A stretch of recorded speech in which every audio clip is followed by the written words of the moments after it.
இந்த உலகில் 1970-80 காலகட்டங்களில் மிகப்பெரிய வல்லமையோடு செயல்பட்ட ஒரு நாடு எதுனா அது சோவியத் ஐக்கிய நாடுகள் தான். இவ்வாறு உலகில் மிக வல்லமையோடு செயல்பட்ட இந்த சோவியத் ரஷ்யாவில் 1985 மிக்கேல் கோர்பச்சேவ் தேர்ந்தெடுக்கப்பட்ட பிறகு நாட்டின் உள்நாட்டு உற்பத்தியில் 1/3 இராணுவ செலவுகளுக்கு ஒதுக்கப்பட்டது.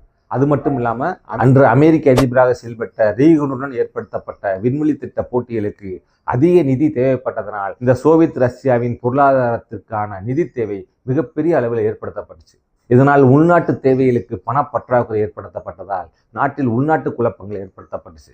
இதனால் புதிதாக தேர்ந்தெடுக்கப்பட்ட மிக்கேல் கோர்பச்சேவின் தலைமையிலான அரசு இதனால் உள்நாட்டில் சீர்திருத்தங்கள் ஏற்படுத்துவதற்கு முயற்சி எடுத்தார். இவ்வாறு சோவியத் ரஷ்யாவில் ஏற்பட்ட பொருளாதார சீரழிவை சீர்திருத்தத்துக்காக 2 முக்கிய திட்டங்களை அறிவித்தார் மிக்கேல் கோர்பச்சேவ். இவரால் பொருளாதாரத்தில் ஏற்படுத்தப்பட்ட 2 சீர்திருத்த திட்டங்கள் என்ன அப்படின்னா பெரிஸ்ட்ரைக்கா, கிளாஸ்நாஸ்ட் என்ற 2 திட்டங்கள் தான்.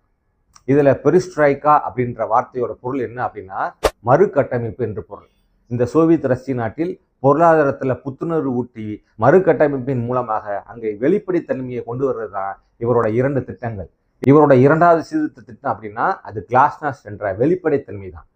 இந்த கிளாஸ்நாஸ்ட் என்ற சொல்லோட பொருள் என்ன அப்படின்னா டிரான்ஸ்பரன்சி, ஓப்பன்னஸ் என்று சொல்லப்படக்கூடிய வெளிப்படைத்தன்மை தான். இதுவரைக்கும் சோவியத் ஐக்கியத்தில் எழுத்தாளர்களுக்கு எந்தவித சுதந்திரமும் கொடுக்கப்படலை.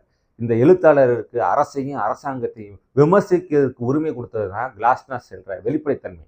இப்படி இந்த பொருளாதாரத்தை வெளிப்படைத்தன்மையையும் மறுகட்டமைப்பையும் கொடுப்பதன் மூலமாக நாட்டின் முன்னேற்றம் மிகப்பெரிய அளவில் வளர்ச்சி அடையும் என்று கணக்கு போட்டார் மிக்கேல் கோர்பச்சேவ்.